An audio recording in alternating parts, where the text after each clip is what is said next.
মধ্যপ্রাচ্যের আকাশ ও সাগরে আবারও বাজছে যুদ্ধের মহাদামামা। দীর্ঘদিনের রক্তক্ষয়ী যুদ্ধ, জাতিসংঘের যুদ্ধবিরতি এবং ভঙ্গুর শান্তির পর এবার ইয়েমেনে বড় ধরনের সামরিক অভিযান চালানোর চূড়ান্ত প্রস্তুতি নিচ্ছে সৌদি আরব। একদিকে ইয়েমেনের স্ট্র্যাটেজিক আল বাইদা প্রদেশে স্থল হামলা, অন্যদিকে লোহিত সাগর ও বাব আল মান্ডেব প্রণালীতে নৌ অবরোধ প্রত্যাহারে সৌদি আরবের নতুন আন্তর্জাতিক মেরিন জোট। কিন্তু হঠাৎ কেন এত বড় সিদ্ধান্ত? এর পেছনে কি লুকিয়ে আছে বৈশ্বিক জ্বালানি সংকট আর ইরান হুথিদের নতুন রাজনৈতিক ও সামরিক রসায়ন? আজকের এই বিশেষ বিশ্লেষণে আমরা খতিয়ে দেখব সৌদি আরবের এই বড় পদক্ষেপে মধ্যপ্রাচ্যে কিভাবে ভূ রাজনীতি ও নতুন সমীকরণ তৈরি হতে চলেছে। সম্প্রতি ব্রিটিশ সংবাদ মাধ্যম দ্য গার্ডিয়ান এর প্রকাশিত এক চাঞ্চল্যকর প্রতিবেদনে উঠে এসেছে সৌদি আরবের নতুন সামরিক পরিকল্পনার বিস্তারিত তথ্য।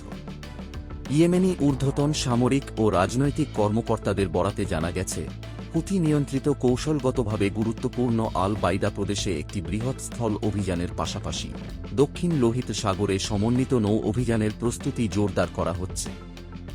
এই প্রস্তুতির প্রত্যক্ষ প্রমাণ হিসেবে ইতিমধ্যেই ইয়েমেনের পূর্বাঞ্চলীয় সামরিক ঘাঁটিগুলো থেকে সৌদি বাহিনীর প্রধান ইউনিটগুলোকে কৌশলগতভাবে স্থানান্তরিত করতে দেখা গেছে।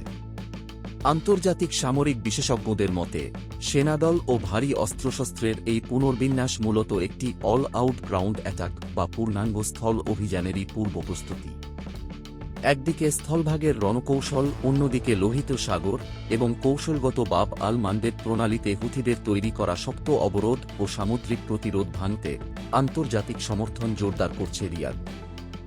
সৌদি প্রতিরক্ষা মন্ত্রণালয় এবং সামাজিক যোগাযোগ মাধ্যমে প্রকাশিত তথ্য অনুযায়ী, রিয়াদ লোহিত সাগর প্রতিরক্ষা জোট নামে একটি বহুজাতিক সামুদ্রিক জোট গঠনের কার্যক্রম চূড়ান্ত করেছে। ইতিমধ্যেই তুরস্ক, পাকিস্তান, মিশর, সুদান, নাইজেরিয়া এবং জিবুতি সহ বিশ্বের অন্তত 14টি দেশ এই বহুজাতিক সামুদ্রিক প্রতিরক্ষা জোটে আনুষ্ঠানিকভাবে তাদের সম্মতি ও সমর্থন জানিয়েছে।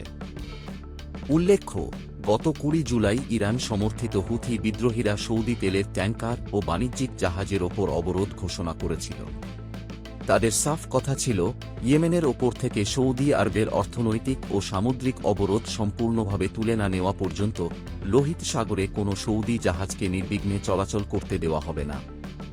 রিয়াদ গঠিত এই 14 দেশের শক্তিশালী নৌ জোট মূলত হুথিদের সেই অবরুদ্ধকরণের পাল্টা সামরিক ও কূটনৈতিক জবাব। কিন্তু প্রশ্ন ওঠে, হঠাৎ কেন সৌদি আরবকে আবার ইয়েমেনে এত বড় সামরিক ঝুঁকিতে যেতে হচ্ছে?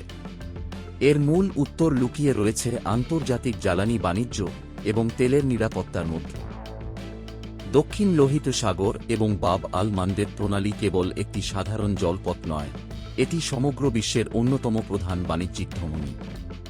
প্রতিদিন কোটি কোটি ব্যারেল অপরিশোধিত তেল ও আন্তর্জাতিক পণ্যবাহী জাহাজ এই সরু প্রণালী অতিক্রম করে সুয়েজ খালের মাধ্যমে ইউরোপ ও এশিয়ায় পৌঁছায়।